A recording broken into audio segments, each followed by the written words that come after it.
ஜென்ரலாக கண்களில் பார்வை குறைபாடு அப்படின்னு சொல்கிறது நிறைய பேருக்கு இருக்குன்னா கண்களோட நரம்பு ஆப்டிக் நர்வ்ஸில் ப்ராப்ளம் இருக்கிறது. சர்வேவே எடுத்திருக்காங்க. இப்போ முன்னாடி இருந்த கிட்ஸுக்கும் இப்போ ரீசெண்டாக ஒரு 10 இயர்ஸாக பார்த்தீங்கன்னா நிறைய கார்ட்டூன்ஸ் பார்க்குறாங்க இல்லையா, அதனாலே விஷன் வந்து ரொம்ப பாதிக்கப்படுதுன்னு சொல்கிறாங்க. ஸோ எவ்வளோ கிட்ஸ் வந்து இன்றைக்கி ஸ்பெக்ஸோடு தான் இருக்கிறாங்க. உடல் உஷ்ணம் அதிகரித்து இருக்கும்போது கர்ப்பத்தில் இருக்கக்கூடிய சிசுவுக்கும் கண்களில் வந்து பாதிப்பு ஏற்படுது. கண்களில் அவங்களோட பார்வையில் ஒருத்தங்களுக்கு பிரச்சனை ஆரம்பிக்குதுன்னா என்ன மாதிரியான சிம்டம்ஸ்லாம் அவங்களுக்கு தெரியும்? சிம்டம்ஸ் வந்து கண்கள்லேருந்து தண்ணி வந்துக்கிட்டே இருக்கலாம். ஒரு சிலர் சொல்லுவாங்க கண்ணில் இருந்து தண்ணி வந்துக்கிட்டே இருக்குது, இல்லைன்னா ட்ரை ஐ சிண்ட்ரோம் சொல்லுவாங்க. கண்கள் வந்து வறண்டு போகிற மாதிரி இருக்குது. திடீர்னு பார்ப்பாங்க கண் திடீர்னு இருட்டுற மாதிரியே இருக்கே. மற்றவங்களுக்குலாம் நார்மலாக தெரியும், நமக்கு மட்டும் விஷன் அப்படியே இருட்டிட்டு வர மாதிரியோ இல்லை பிளர்ராக தெரிய ஆரம்பிக்கும். ஸோ கரிசலாங்கண்ணி கண் பார்வை வந்து தெளிவாக இருக்கிறதுக்கு கழுகு மாதிரி உனக்கு பார்வைன்னு சொல்லுவாங்க இல்லையா, அந்த மாதிரி ஷார்ப்பாக நமக்கு வந்து பார்வை வரணும்னா கரிசாலை கற்பம் எடுத்துக்கலாம். கிட்ஸ் எப்படிங்க அந்த கற்பம் மருந்தெல்லாம் சாப்பிட மாட்டாங்களே அப்படின்னு சொன்னால் இது நெய் மாதிரியும் சித்த மருத்துவத்தில் இருக்குது. ஸோ இந்த ட்ரிங்க் இன்னைக்கு ஒருத்தவங்க குடிக்க ஆரம்பிக்கிறாங்கன்னா எத்தனை நாளில் மேம் அவங்களுக்கு எஃபெக்டிவான ரிசல்ட்ஸ் தெரியாது? ஸோ இது வந்து 2 months ஆகுது எடுக்கும். ஸோ ரெகுலராக டெய்லி நம்ம குடிச்சிட்டே வரணும். 2 months ஆகுது இதை நம்ம எடுக்கணும். ஸோ 1 month நம்ம கம்ப்ளீட் பண்ணும்போது விஷனில் நல்லாவே ஒரு தெளிவு நமக்கு கிடைக்கும். ரொம்ப நேரம் ஸ்க்ரீன் பார்க்காதீங்க. ஸோ நிறைய கிட்ஸுக்கு பேரண்ட்ஸே நம்ம கொடுத்துருவோம். 7 months 8 months பேபியாக இருந்தாலும் கையில் வந்து மொபைல் ஃபோனை கொடுத்துருவோம். முக்கியமாக பார்த்தோம்னா 3 years வரைக்கும் மொபைல் பார்க்கவே கூடாது. ஸ்க்ரீன் டைம் வந்து 0 தான் நம்ம சொல்லணும். ஹாய் ஹலோ வணக்கம் அதன் ஆரோக்கியம் வியூவர்ஸ். நான் உங்கள் அனிக்ஷா சுவாமிநாதன் அண்ட் வெல்கம் டு அதன் ஆரோக்கியம் சேனல். நம்ம இன்னைக்கு டாக்டர் நித்யா கிட்ட தான் பேச வந்திருக்கோம். அண்ட் எந்த டாபிக் பற்றி பேச வந்திருக்கோம் அப்படின்னா இந்த விஷன் குறைபாடு. இன்னைக்கு நிறைய பேருக்கு இந்த விஷன் ப்ராப்ளம் அப்படின்றது இன்க்ரீஸ் ஆகிட்டே வந்துட்டு இருக்கு. இதுக்கு முதல்ல காரணங்கள் என்னென்ன இருக்கு, அண்ட் இன்னைக்கு ஒருத்தங்களுக்கு விஷன் ப்ராப்ளம் ஸ்டார்ட் ஆகுதுன்னா அதோட சிம்டம்ஸ் என்னென்ன, அண்ட் உங்களுக்கு விஷன்ல ப்ராப்ளம் இருக்குன்னா அதுக்கு நீங்கள் முன்னாடியே என்னென்ன பண்ணலாம் அப்படின்றது இந்த வீடியோவில் நம்ம பேச போகிறோம். வாங்க வீடியோக்குள்ளே போகலாம். வணக்கம் மேம். வணக்கம். ஸோ நான் இந்த இன்ட்ரடக்ஷனில் சொன்ன மாதிரி இன்றைக்கி நிறைய பேருக்கு இந்த விஷன் ப்ராப்ளம் வந்து இன்க்ரீஸ் தான் இருக்குது. ரொம்ப சின்ன வயசுலேயே வந்து அவங்களாம் விஷன் ப்ராப்ளம் வந்து கோ த்ரூ பண்ண வேண்டியதாக இருக்குது. இதுக்கான முக்கிய காரணம்னு என்ன மேம் சொல்லுவீங்க? ஜென்ரலாக கண்களில் பார்வை குறைபாடு அப்படின்னு சொல்கிறது நிறைய பேருக்கு இருக்குன்னா கண்களோட நரம்பு ஆப்டிக் நர்வ்ஸில் ப்ராப்ளம் இருக்கிறது தான். இப்போது சின்ன குழந்தைகளுக்கு நம்ம சொல்லுவோம் சுகர் இருக்கிறதுனால கண்ணில் இந்த பிரச்சனை இருக்குங்க, எனக்கு வந்து கண்ணில் பிபி வந்துருச்சு, ஏதாவது ஒரு ஹெல்த் இஷ்யூஸ் வந்ததுக்கப்புறம் இந்த மாதிரி இருக்குது, இந்த இன்ஃபெக்ஷன் வந்ததுக்கப்புறம் இப்படி இருக்குது. பட் கிட்ஸுக்கு வர்றதுக்கான ரீசன் என்ன? ஒரு ஹெல்த்தி டயட் இல்லை. ஸோ அந்த நியூட்ரிஷன் டிஃபிஷியன்சி இருக்கும்போது நம்ம கண்கள் நரம்புகள் பாதிக்கப்படுது. ஸோ அதிகமாக மொபைல் ஃபோன் யூஸ் பண்ணுறது இப்போ கிட்ஸாக தான் இருக்காங்க. ஸோ அதே மாதிரி கார்ட்டூன் சேனல்ஸ் நிறைய பார்க்குறாங்க. இப்போ இது வந்து ஒரு சர்வேவே எடுத்திருக்காங்க. ஸோ முன்னாடி இருந்த கிட்ஸுக்கும் இப்போ ரீசெண்டாக ஒரு 10 இயர்ஸாக பார்த்தீங்கன்னா நிறைய கார்ட்டூன்ஸ் பார்க்குறாங்க இல்லையா, அதனாலே விஷன் வந்து ரொம்ப பாதிக்கப்படுதுன்னு சொல்கிறாங்க. ஸோ எவ்வளோ கிட்ஸ் வந்து இன்றைக்கி ஸ்பெக்ஸோடு தான் இருக்கிறாங்க. ஸோ அது ஒன்ஸ் நம்ம ஸ்பெக்ஸ் யூஸ் பண்ணிட்டாங்கன்னா திரும்ப செக்அப் பண்ணி திரும்ப ஸ்பெக்ஸ் மாற்றிக்கிட்டே இருக்காங்க. பவர் இன்க்ரீஸ் ஆகிடுச்சு. இதிலேருந்து எப்படி நம்ம மீண்டு வர்றது அப்படின்றது யாருக்குமே ஒரு ஐடியா இல்லாமல் தான் இருக்குது. கண்டிப்பாக இது சித்தா மெடிசன்ஸில் நிறைய மெடிசன்ஸ் இருக்குது. ஸோ கண்ணை பொறுத்த வரைக்கும் ஸோ 96 வகையான கண் நோய்கள் சொல்லியிருக்காங்க. ஸோ 96 டைப்ஸ் இருக்குது. ஸோ அதில் சித்தாவில் வந்து அகத்தியர் நயன விதி. ஸோ இந்த நூலில் என்ன சொல்லியிருக்காங்கன்னா ஒவ்வொரு கண் நோய்க்குமே ஸ்பெஷலான நிறைய மெடிசன்ஸும் டயட்டும் நமக்கு அகத்தியர் சித்தர் நமக்கு கொடுத்துருக்காங்க. அது ஃபாலோ பண்ணாலே ஸ்பெக்ஸ் வந்து ரிமூவ் பண்ணிடலாம். ஸோ நிறைய பேர் வந்து நம்ம ட்ரீட்மெண்ட்டில் நம்ம கொடுக்குற அந்த சின்ன சின்ன எக்ஸசைஸ் சொல்லி கொடுப்போம். அதே மாதிரி இந்த வர்ம புள்ளிகள் எல்லாமே இருக்குது. ஸோ எந்த வகையான கண் நோயாக இருந்தாலும் அந்த வர்ம புள்ளிகளை நம்ம வந்து ப்ரெஷர் கொடுக்கும்போது விஷன் வந்து நமக்கு கொஞ்சம் கொஞ்சமாக தெளிவாக ஆரம்பிச்சிடும். என்னென்னா நம்ம கொஞ்சம் கண்டிப்பாக இது சரியாகணும் அப்படின்ட்டு எஃபர்ட் போட்டே ஆகணும். ஸோ டயட்லேயும் சரி கொடுக்குற மெடிசன்ஸும் சரி நம்ம ரெகுலராக எடுத்துகிட்டு வரணும். அப்போ மெயின் ரீசன் அப்படின்னு பார்த்தோம்னா இந்த நரம்புகள் சம்மந்தப்பட்ட பிரச்சனை தான். ஸோ கண் நரம்புகள் பாதிப்பு ஏற்படும்போது ஸோ அதிகமாக ஸ்ட்ரெயின் ஆகிட்டே இருக்கு இல்லையா, ரொம்ப நேரம் ஸ்க்ரீன் பார்க்கறதும் ஒரு ரீசன்னு சொல்லலாம். ஸோ என்ன ரீசன் அப்படின்றது நீங்கள் இப்போ சொன்னீங்க. பட் இந்த குழந்தைகள் அப்படின்னு சொல்கிறது முன்னாடி பிறக்கும் போதே இன்றைக்கெலாம் வந்து நிறைய குழந்தைகள் வந்து ஐ பவர் பிரச்சனையோட தான் பிறக்கிறாங்க. அப்போ கர்ப்ப காலத்துலேயே அவங்க ஏதாவது பிரச்சனையோட இருந்திருக்குமாங்க? ஸோ கர்ப்ப கர்ப்ப காலத்தில் தேவையான அந்த ஊட்டச்சத்துக்கள் சொல்றோம் இல்லைங்களா? அது எடுத்துட்டு வரணும். So okay. நமக்கு நெறைய கிட்ஸுக்கு நம்ம பார்த்துருப்போம். ஸோ ஃபீடர்ஸ் வந்து வயித்துல இருக்கும்போது அந்த அம்னியாட்டிக் ஃப்ளூயிட் நெறைய பேர் குறைவா இருக்கு அப்படின்னு சொல்லுவாங்க. இல்ல பாடி எப்பவுமே ஹீட்டா இருக்கு அப்படின்னாலோ, இல்ல நமக்கு கர்ப்பமா இருக்கக்கூடிய சமயத்துல தாய்மார்கள் செய்யக்கூடிய சில தவறுகளாலயும், ஸோ அன்வான்டடா நம்ம வந்து ஜங்க் ஃபுட்ஸ் நெறைய எடுக்கிறது, இல்ல சால்ட் கன்டென்ட் அதிகமா எடுக்கிறது, உடல்ல அதிகமான உஷ்ணம் இருந்துகிட்டே இருக்கும் சிலருக்கு. அந்த மாதிரி இருக்கும்போது, உடல் உஷ்ணம் அதிகரித்து இருக்கும்போது, கர்ப்பத்தில் இருக்கக்கூடிய சிசுவுக்கும் கண்கள்ல வந்து பாதிப்பு ஏற்படுது அப்படின்னு சொல்லலாம். ஸோ பொதுவா சொல்லுவாங்கல்ல மேம், அப்பா, அம்மா 2 பேருக்கும் ஐ ப்ராப்ளம் இருந்தா கண்டிப்பா குழந்தைக்கும் வரும் அப்படின்றத ஆமா. சொல்லுவாங்க. அது எந்த அளவுக்கு உண்மை மேம்? உண்மைதான். ஸோ ஹெரிடிட்டியா வர்றதுக்கு நெறைய சான்சஸ் இருக்கு. ம். ஸோ அப்ப அதுக்கு ஏத்த மாதிரி நம்ம டயட் எடுத்துட்டு வரணும். அப்போ கிட்ஸுக்கு வருதுன்னா, ஒரு ஏஜ்ங்க ஹெரிடிட்டியா வருதுன்னா ஒரு 18 இயர்ஸோ இல்ல 20 இயர்ஸ் கிட்ட வரலாம். கிட்டத்தட்ட சுகர் ம். எப்படி ஹெரிடிட்டரியா வரும் அதே மாரி தான் ஐ பவருமா ஐ மேம்? பவரும் வருது. ஓகே. ஸோ அப்போ கிட்ஸுக்கு இருக்குன்னா, ஈஸியா நம்ம ரிவர்ஸ் பண்ணிக்கலாம். ஸோ ஒரு ஏஜுக்கு அப்புறம் தான் எந்த ஒரு பிரச்சனையுமே நம்ம வந்து ரிவர்ஸ் பண்றது கஷ்டமா இருக்கும். ஸோ கிட்ஸுக்கு இந்த ப்ராப்ளம் இருக்கு அப்படின்னு சொல்லும்போது, ஃபர்ஸ்ட்டு நம்ம ட்ரீட்மெண்ட் எப்படி எடுப்போம்னா, பவர் எவ்வளோ இருக்கு ம். அப்படின்றத செக் பண்ணிடுவோம். செக் பண்ணிட்டு மெடிசின்ஸ் நம்ம ரெகுலரா எடுக்கிறோம். டயட் சார்ட் நம்ம குடுக்குறோம். இந்த டயட்லாம் கிட்ஸுக்கு குடுத்துட்டே வாங்கன்னு சொல்லிட்டு. ஆஃப்டர் மேக்ஸிமம் ஒரு 2 மந்த்ஸ் ரெகுலரா மெடிசின்ஸ் அண்ட் இந்த டயட்லாம் ஃபாலோ பண்ணும்போதே பவர் வந்து நார்மலா வந்துரும். ஸோ நெறைய பேர் வந்து தனக்கு கண்ல வந்து பிரச்சனை இருக்குன்றது வந்து ஃபர்ஸ்ட் ஆஃப் ஆல் அவங்களுக்கு தெரிய ம். மாட்டேங்குது. வேற ஏதோ பிரச்சனை அப்படின்னு நெனச்சுட்டு அவங்க அத பொதுவா விட்டுட்டு போயிடுறாங்க. ஸோ கண்கள்ல அவங்களோட பார்வையில ஒருத்தவங்களுக்கு பிரச்சனை ஆரம்பிக்குதுன்னா, என்ன மாரியான சிம்ப்டம்ஸ்லாம் அவங்களுக்கு தெரியும்? சிம்ப்டம்ஸ் வந்து கண்கள்ல இருந்து தண்ணி வந்துகிட்டே இருக்கலாம். ஓகே. ஒரு சிலர் சொல்லுவாங்க, "எனக்கு கண்ல இருந்து தண்ணி வந்துகிட்டே இருக்கு." இல்லன்னா ட்ரை ஐ சிண்ட்ரோம் சொல்லுவாங்க. கண்கள் வந்து வறண்டு போற மாதிரி இருக்கிறது. திடீர்னு பார்ப்பாங்க, கண்ணு திடீர்னு இருட்டுற மாதிரியே இருக்கே! மத்தவங்களுக்கெல்லாம் நார்மலா தெரியும். நமக்கு மட்டும் விஷன் அப்படியே இருட்டிட்டு வர மாதிரியோ, இல்ல பிளர்ரா தெரிய ஆரம்பிக்கும். திடீர்னு அங்கங்க பூச்சி பறக்கிற மாதிரி இருக்கு. ஃப்ளோட்டர்ஸ் சொல்லுவாங்க. ஸோ இது ரெட்டினால வந்து ரொம்ப பாதிப்பு ஏற்பட்டு இருந்தா, இல்ல ரெட்டினல் இரிட்டேஷன் அப்படின்னு சொல்ற கண்டிஷன்ல இருக்கும். ஸோ அந்த மாதிரி இருந்தாலும் கண்கள்ல பாதிப்பு வரலாம். ஒருவேளை சுகர் இருக்கு அப்படின்னு சொன்னா, கண்டிப்பா இயர்லி ஒன்ஸ் ஐ செக் பண்றது ரொம்ப ரொம்ப இம்பார்ட்டன்ட். ஸோ இது எல்லாமே நமக்கு கண்கள்ல ப்ராப்ளம் இருக்கு அப்படின்றதுக்கான சிம்ப்டம்ஸ். இன்னொன்னு என்னன்னா, தொடர்ந்து எனக்கு வந்து இந்த மைக்ரேன் சொல்ற ஒற்றை தலைவலி இருக்கும்.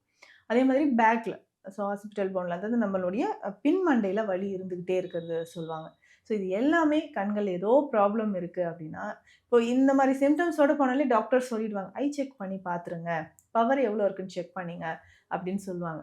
ஸோ இது எல்லாமே கண்கள்ல பாதிப்பு இருந்தா வரக்கூடிய சிம்ப்டம்ஸ் தான். ஸோ கண்கள்ல வந்து பிரச்சனை இருக்குன்னா என்னென்ன சிம்ப்டம்ஸ் அப்படின்றத சொன்னீங்க. அதுக்கு முன்னாடி கண்கள்ல என்ன பிரச்சனையா இருந்தாலும் அதுக்கு சிறந்த டயட்டும், மருந்தும் சித்தால இருக்கு அப்படின்னு சொன்னீங்க.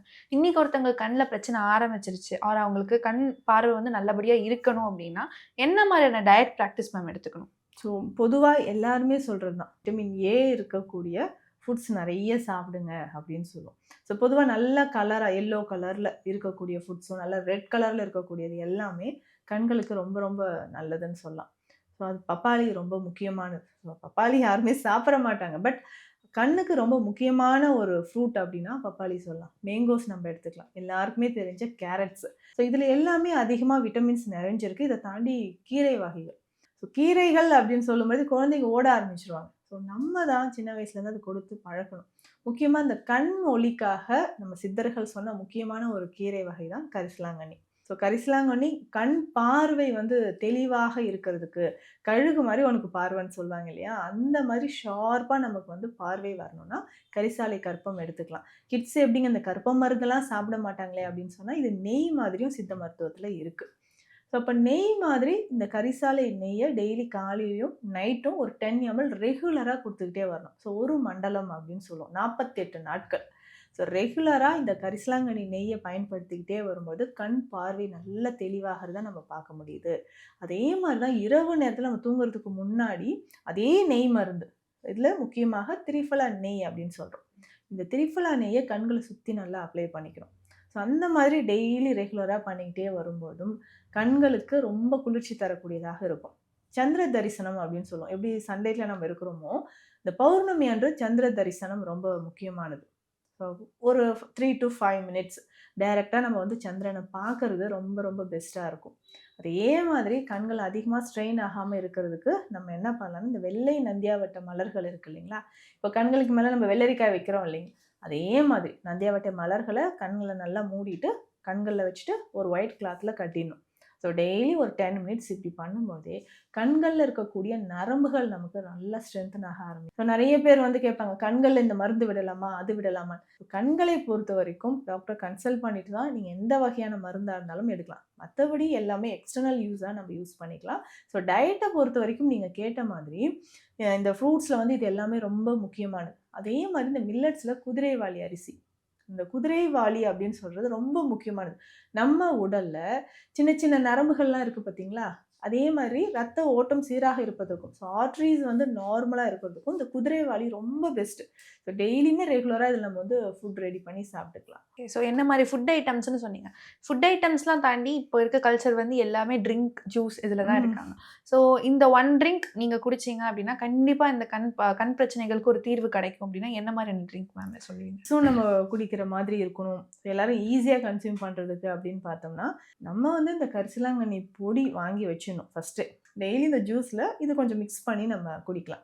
ஸோ கேரட் ரொம்ப இம்பார்ட்டன்ட். ஸோ கேரட்டும் பீட்ரூட்டும் ரெண்டில் ஏதாவது ஒன்று நம்ம எடுத்துக்கலாம். ஸோ அதே மாதிரி இது கூட ஒரு முழு நெல்லிக்காய், கேரட்டும் முழு நெல்லிக்காய், இது ரெண்டும் நல்லா மிக்சியில் அரைச்சி ஃபில்டர் பண்ணி எடுத்துகிட்டு இதில் நம்ம கரிசலாங்கண்ணி பவுடர் இருக்குது பார்த்தீங்களா, ஒரு 1/2 டீஸ்பூன் இதில் மிக்ஸ் பண்ணிடணும்.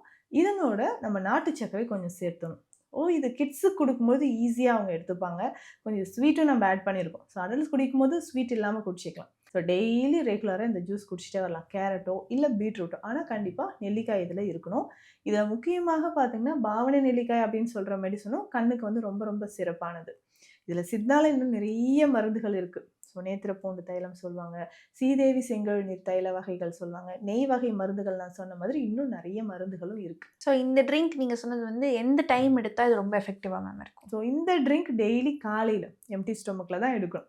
ஓகே. ஸோ எம்டி ஸ்டொமக்கில் எடுக்கும்பொழுது இது ரொம்ப ரொம்ப பாடி வந்து நல்லா கூல் பண்ண ஆரம்பிச்சிடும். கண்கள் வந்து ஹீட் ஆகாமல் இருக்கும். ஸோ தவறாமல் வாரத்துக்கு 2 முறையாவது நல்ல எண்ணெய் தேய்ச்சி குளிக்கணும். அப்போ கண்களுக்கு இது ரொம்ப ரொம்ப நல்லது. ஸோ இந்த ஜூஸ் நம்ம எடுத்துகிட்டே வரும்போதும் நரம்புகள் வந்து வலிமையாக ஆரம்பிச்சிடுது. அதே மாதிரி லிவரில் இருக்கிற டாக்ஸின்ஸ் ரிமூவ் ஆகுது. ஸோ லிவர் நமக்கு நார்மலாக ஹெல்த்தியாக இருந்துச்சுன்னா விஷனும் நமக்கு நார்மலாக ஹெல்த்தியாக இருக்கும். ஸோ இந்த ட்ரிங்க் இன்னைக்கு ஒருத்தவங்க குடிக்க ஆரம்பிக்கிறாங்கன்னா எத்தனை நாளில் மேம் அவங்களுக்கு எஃபெக்டிவான ரிசல்ட்ஸ் தெரிய ஆரம்பிக்கும்? ஸோ இது வந்து 2 மந்த்ஸாவது எடுக்கும். ஸோ ரெகுலராக டெய்லி நம்ம குடிச்சிட்டே வரணும்.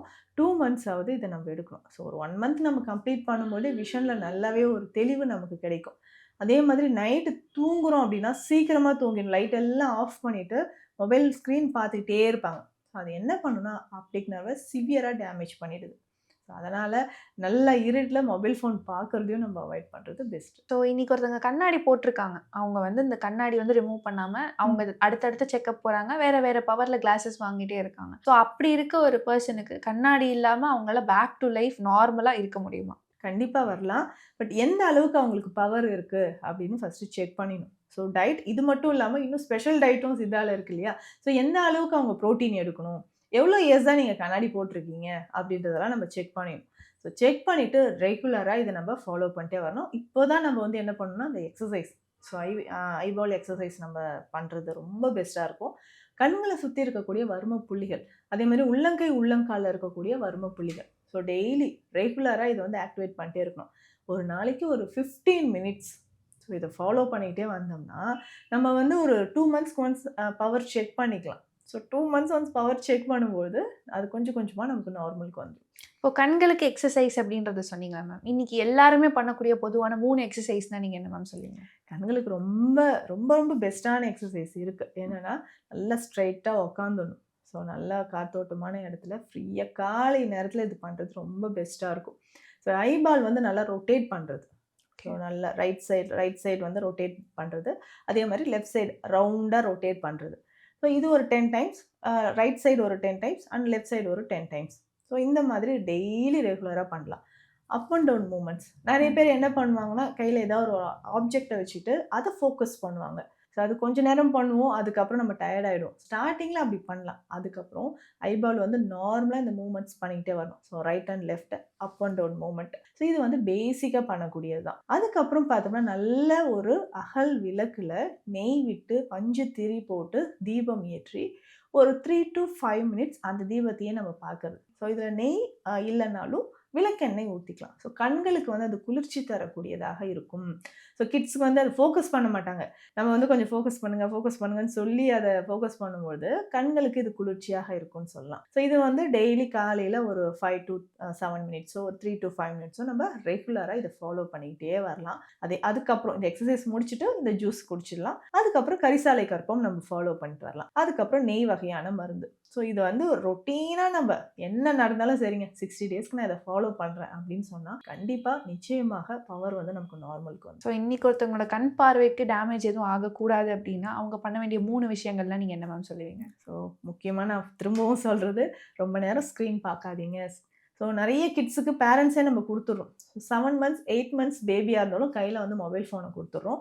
ஸோ முக்கியமாக பார்த்தோம்னா 3 years வரைக்கும் மொபைல் பார்க்கவே கூடாது. ஓகே. ஸோ ஸ்க்ரீன் டைம் வந்து 0ன்னு தான் நம்ம சொல்லணும். ஸோ அந்த மாதிரி கண்டிப்பாக மொபைல் ஃபோன் யூஸ் பண்ணுறத நம்ம அவாய்ட் பண்ணணும். ரொம்ப பிரைட்னஸ் வச்சுருப்பாங்க. ஸோ பிரைட்னஸ்லாம் நம்ம ரெடியூஸ் பண்ணி தான் மொபைலை யூஸ் பண்ணணும். இது ஃபஸ்ட். 2வது முக்கியமான விஷயம் ஆயில் பாத் ரொம்ப முக்கியம்.